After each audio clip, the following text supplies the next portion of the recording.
तो भाई आज सुबह गणित की कोई चीज़ हम करने वाले हैं और कोई मेरे दोस्त नाराज़ हो जाते हैं, क्या गुरुजी सुबह-सुबह ये गणित लेके बैठ गए, ज़िंदगी भर तो हम इससे डरते रहे और फिर गणित? तो क्या करें यार, क्योंकि हमारे बहुत सारे साथी अब इसी से जूझ रहे हैं। एक भाई ने कमेंट में बोला कि अब लॉकडाउन था, तब से गड़बड़ हो गया कि मैं पहले ब्राइट था और लॉकडाउन में तो कुछ हुआ नहीं और गणित के बेसिक्स ही नहीं आते। तो ख़ैर अब ये बहुत सारी चीज़ें तो कवर हम नहीं कर पाएँगे, पर मैं केवल टेस्ट देना चाहता हूँ कि कैसे करके इसमें मज़ा आ सकता है। तो आज हम लेंगे एरिया और बहुत सारे टीचर्स जब एरिया की बात करते हैं, मान लीजिए कि ये कोई रेक्टेंगल है, तो वो बोलते हैं भई इसका जो एरिया होगा, ये लंबाई गुणा चौड़ाई। अब ऐसा क्यों? और फिर उत्तर क्या आएगा? ये इधर से 10 है, इधर से 8 है। 10 क्या? 10 सेंटीमीटर, 8 सेंटीमीटर। तो 10 अठे 80, 80 क्या? 80 स्क्वायर सेंटीमीटर्स। पहले मैं सोचता था यार ये तो बहुत बेसिक है, ये क्या बोलना है?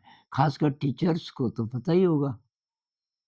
और एक बार क्या हुआ, किसी ने स्टेट का नाम मैं नहीं लूँगा, लेकिन वहाँ 62 हेडमास्टर थे।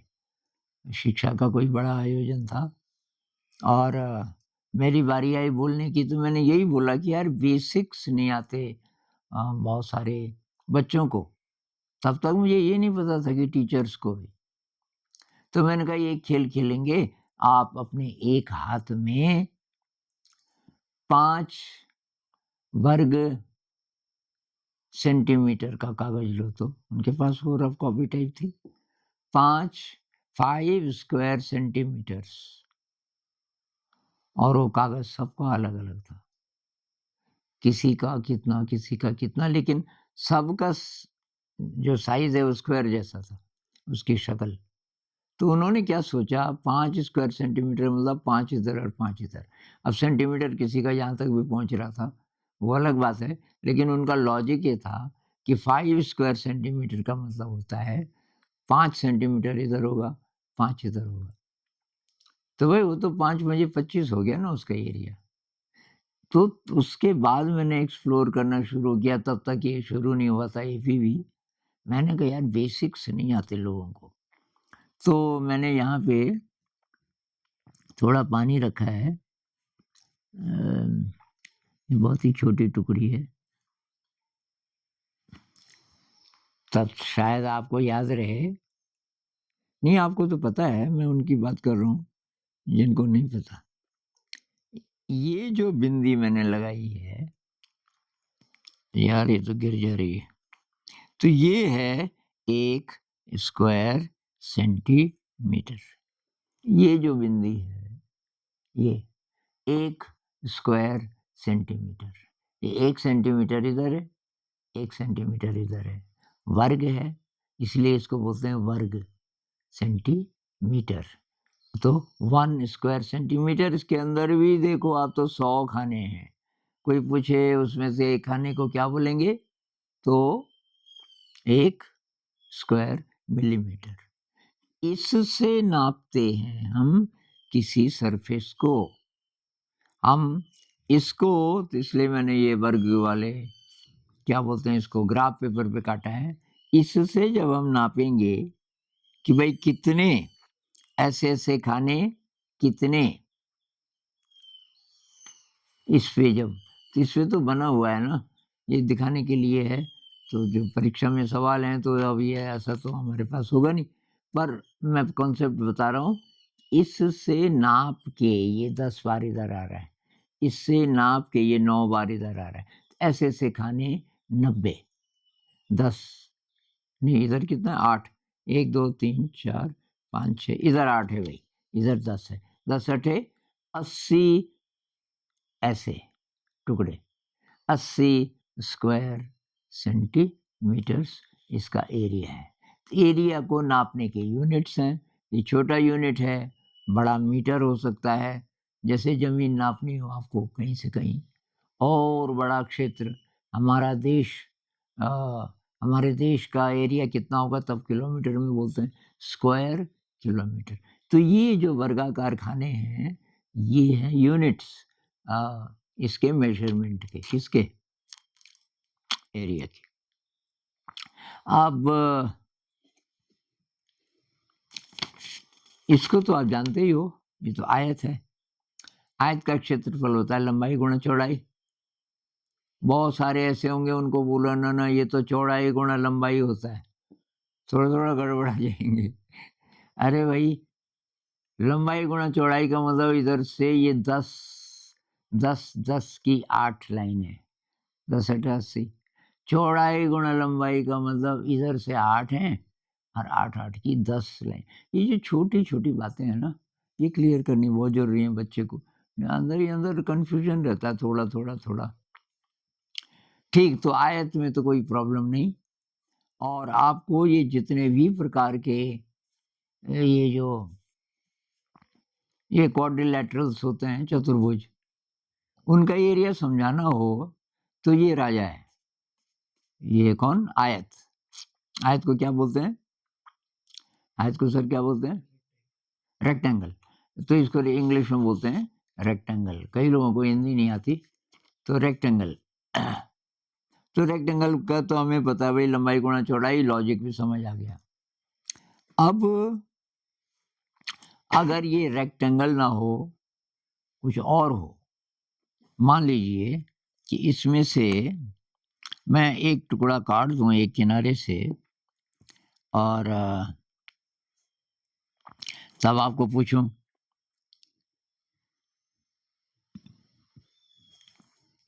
ये इतना मैं काट रहा हूं,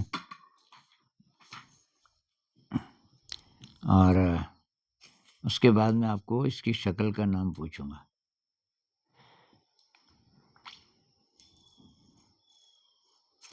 आप शायद समझ गए होंगे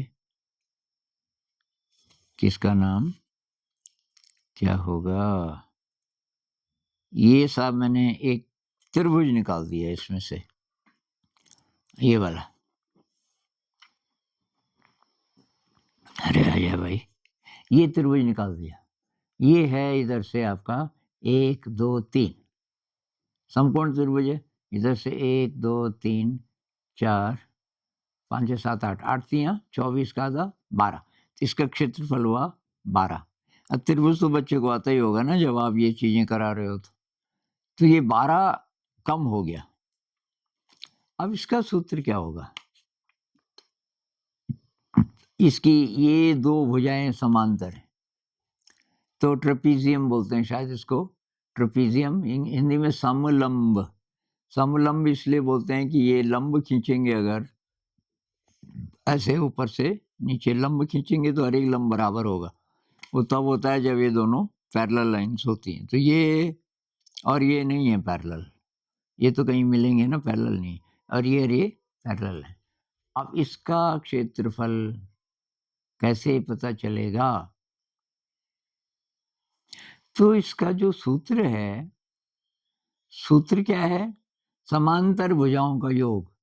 इन दोनों को जोड़ के और आधा कर दो और ऊंचाई से गुणा कर दो।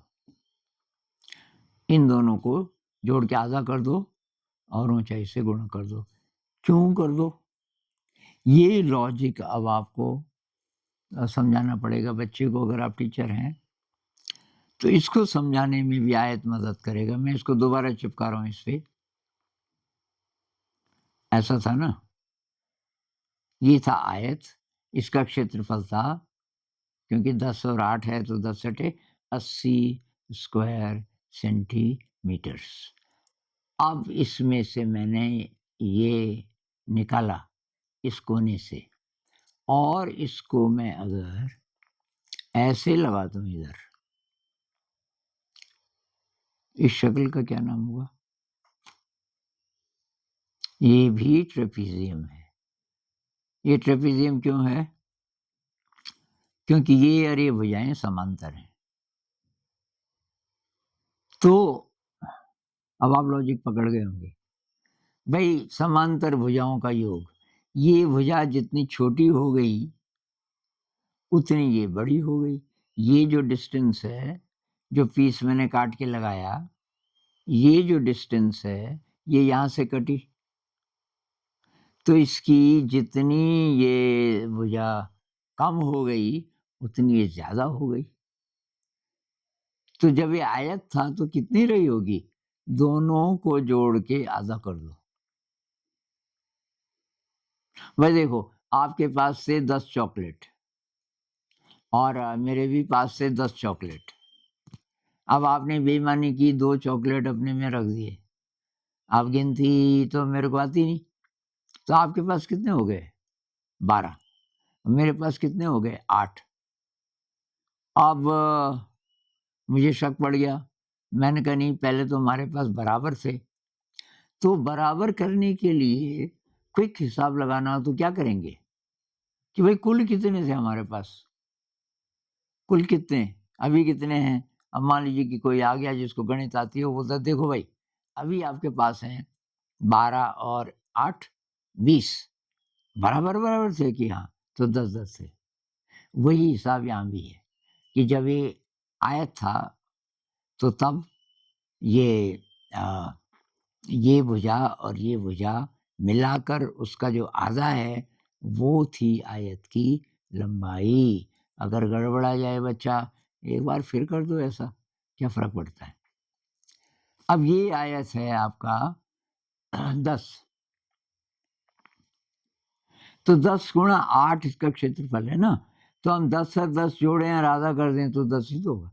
10 और 10 20 का आधा 10। मान लीजिए इस पे फिट करें हम फॉर्मूला, ये तो है नहीं ना ट्रेपेजियम पर, पता करने के लिए यहाँ भी उसको लागू होना चाहिए। 10 से 10 20 का आधा 10 और 10 सटे 80। तो वही लॉजिक अब इधर भी काम करेगा और ये हो गया आपका, जितना इधर बढ़ा 3 बढ़ गया, उतना इधर कम हो गया। दोनों को जोड़ोगे, आधा करोगे तो वही हो जाएगा, क्योंकि ये हो गया 10 और 3 13, और ये 10 में से 3 गया 7। दोनों को जोड़ो, 13 और 7 20, 20 का आधा 10। ऊंचाई तो वही है, ऊंचाई नहीं बदली। तो ये इसका सूत्र है। ट्रेपीजियम के एरिया का सूत्र है कि जो पैरेलल लाइंस हैं उसकी, उनको ऐड करो, 2 से डिवाइड करो और उसकी हाइट से उसको गुणा कर दो। अच्छा जी, अगर मैं बोलूं कि ऐसी शक्ल हो केवल, अब क्या करें?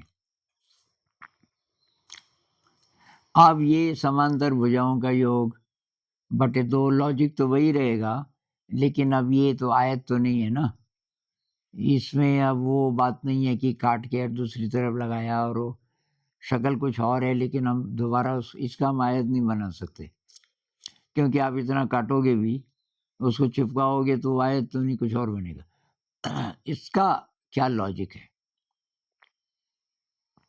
तो मैं इसको थोड़ा सा कलर कोड कर देता हूं।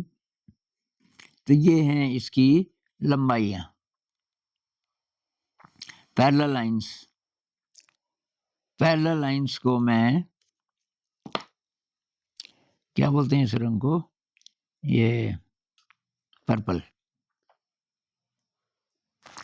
पर्पल वाली पैरेलल लाइंस है। अच्छा जी, अब मैं क्या कर रहा हूं कि इसको बीच से काट रहा हूं, यहां से।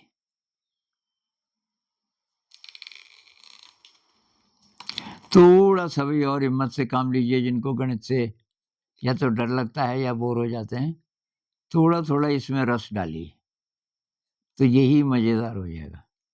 और अगर आप टीचर हैं तब तो भाई आपके साथ बच्चे भी हैं।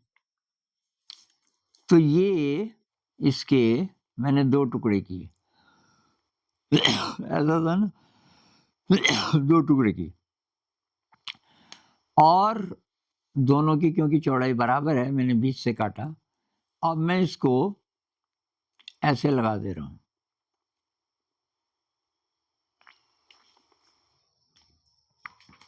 तो देखो, एक भुजा यहां से यहां तक थी, दूसरी यहां से यहां तक थी, समांतर भुजाएं थी, याद है ना, दोनों समांतर भुजाएं थी। अब ये आयत बन गया ना, ये रेक्टेंगल बन गया। रेक्टेंगल का हमको पता है लंबाई गुणा चौड़ाई। लंबाई कितनी है? समांतर भुजाओं का योग। पहले वाला जो रेक्टेंगल था उसकी समांतर भुजाओं का योग। ये वाला पर्पल और ये वाला पर्पल का योग। योग मतलब जोड़ रहे हैं। ये हो गया, ये जोड़ दिया। गुणा ऊंचाई बटे 2। ऊंचाई याद ही रहेगी ना, समझ आ रहा है आपको? ये लंबाई तो इसकी हो गई समांतर भुजाओं का योग, और इसकी जो चौड़ाई है वो आधी रह गई। तो समांतर भुजाओं का योग गुणा ऊंचाई बटे 2, या समांतर भुजाओं का योग बटे 2 गुणा ऊंचाई। ऐसे लिखो, ऐसे लिखो। इसका ये लॉजिक है। बच्चे को जब ये समझ आता है, ये सूत्र तो अच्छा फिर भी सही बैठ रहा है, तो तब उसको मजा आता है। तो ये था साहब आपका ट्रेपीजियम। अमेरिकन इसको ट्रेपेजोइड भी बोलते हैं, लेकिन हम भारत में ब्रिटिश इंग्लिश को फॉलो करते हैं। हम ट्रेपीजियम ही बोलेंगे, हमारी किताबों में भी ट्रेपीजियम रहता है। इसी से एक चीज और करेंगे और आज तक समापन कर देंगे। उसके लिए मुझे अलग से एक आयत चाहिए, और तो इसमें से काट देता हूँ मैं।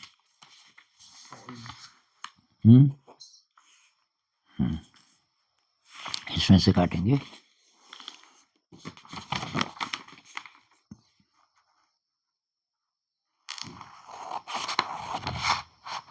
तो ये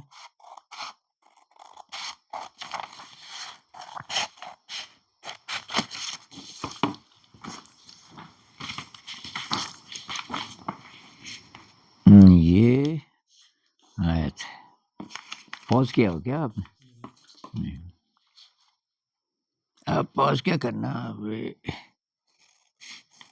बहुत तेज स्पीड करके क्या करना है, आराम आराम से करेंगे। तो ये दूसरा आयत मैंने काटा, इसमें ये नहीं है, थोड़ा टेढ़ा कट गया यहाँ से, पर आप समझ आ रहे हैं, आप समझ गए होंगे।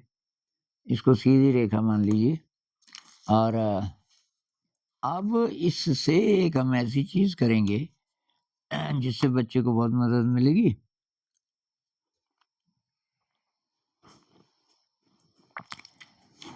ये सब आप करेंगे गुरुजी लोग, तो भाई आपको आएगा मजा।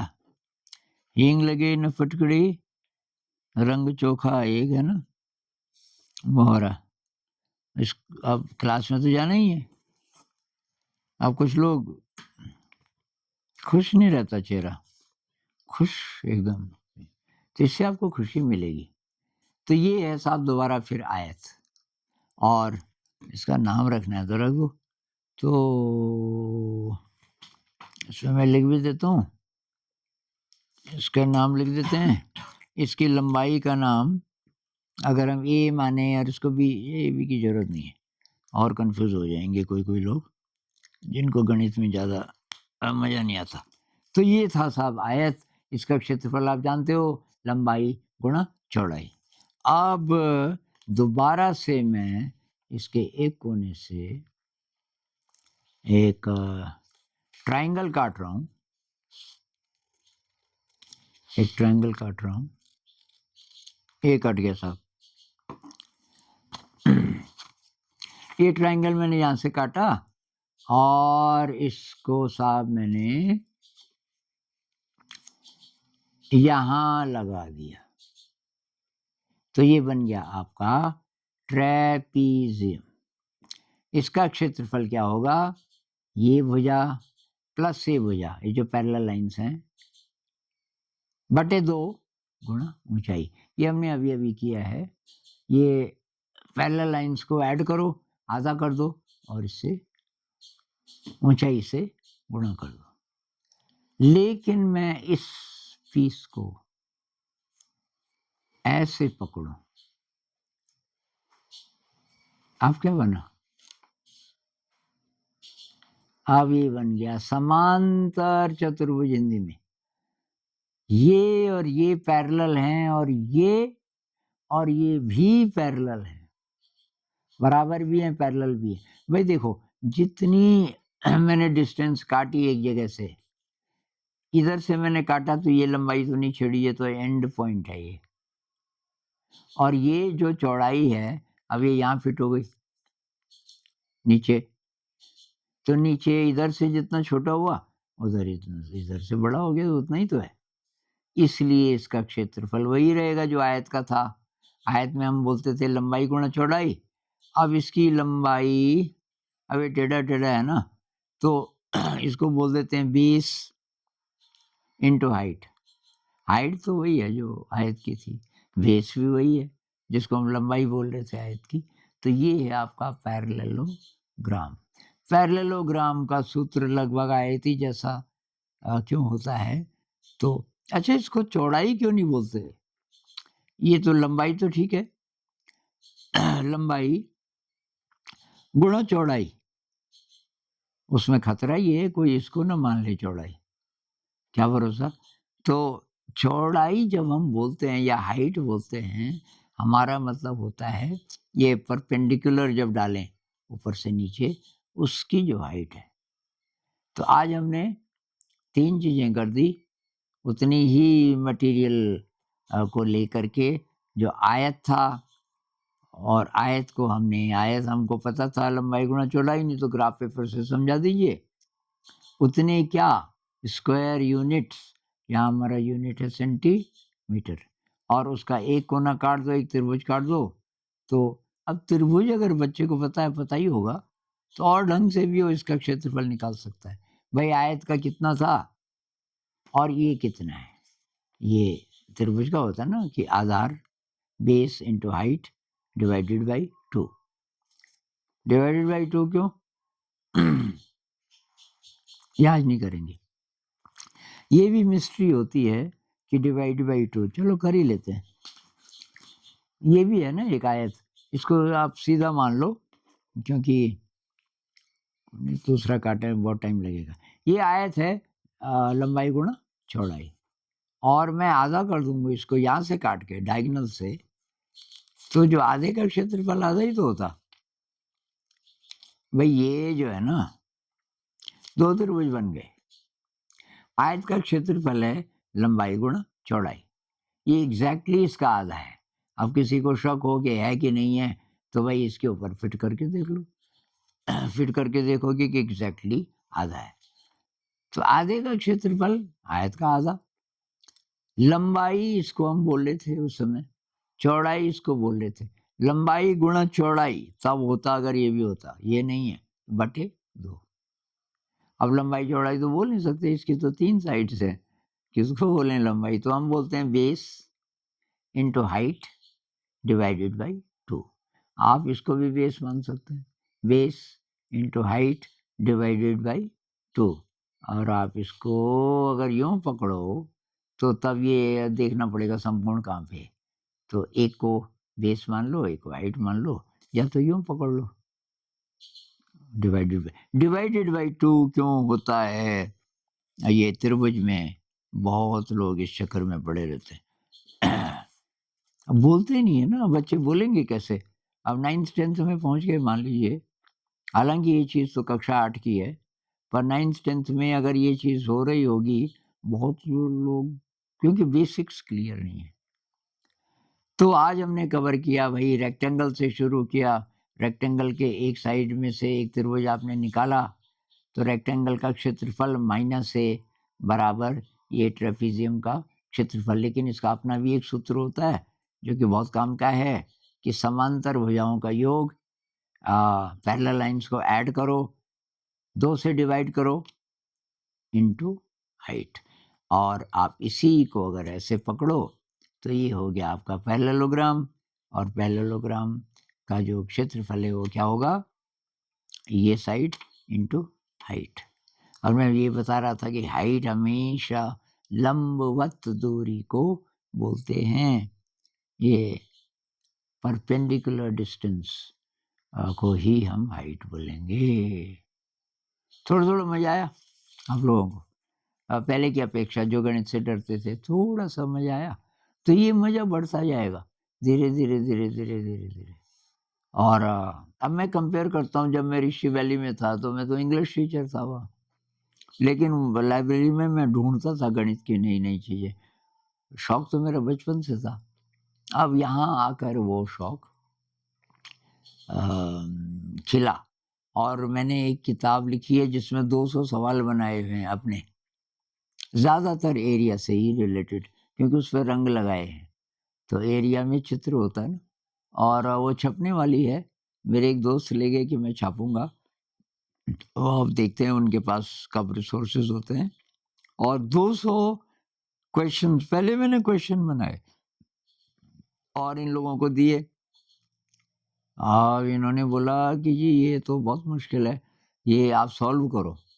तब मैंने हर क्वेश्चन को सॉल्व किया अपनी हैंडराइटिंग में, चित्र बनाए, उस पे रंग डाले। जो गणित के शौकीन हैं, तो हम जल्दी उसको छाप देंगे मेरे ख्याल से 2-3 महीनों के अंदर-अंदर।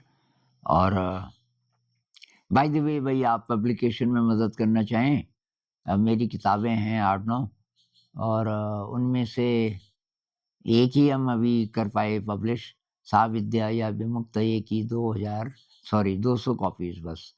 और डांस ऑफ द बी की भी 200 कॉपीज़ हम छापने वाले हैं। तो भई मेरे पास अभी पैसे हैं नहीं इसके लिए। ये ज़िम्मेदारी मैंने ली है कि मैं रेज़ करूँगा, क्योंकि अ, तो आप अगर मदद करना चाहें तो आप मेरे उसमें जाइए, चैनल के शुरू में इस बारे में है, और आप डोनेट कर सकते हो। और फिर एक दूसरा वीडियो बनाएँगे। हमारा स्कूल जो है ना, इसकी फंडिंग बंद हो रही है। जो लोग मदद कर रहे थे, हमारे एक दोस्त बहुत बूढ़े हो गए, और अब वो कह रहे हैं भाई तुम लोग, तो मैं रिक्वेस्ट करने वाला हूँ कि भाई स्कूल को अब आगे चलाना है, चलाना तो है ही, तो उसके लिए भाई कुछ मदद कीजिए। तो जितना भी जो करेगा, 50 रुपए, 100 रुपए, इतना भी करेगा तो इतने सारे लोग हैं, तो हमारा काम चल जाएगा। इस पे अलग से बात करेंगे। तो ये था साहब गणित। इस पे और बात करेंगे। नमस्कार।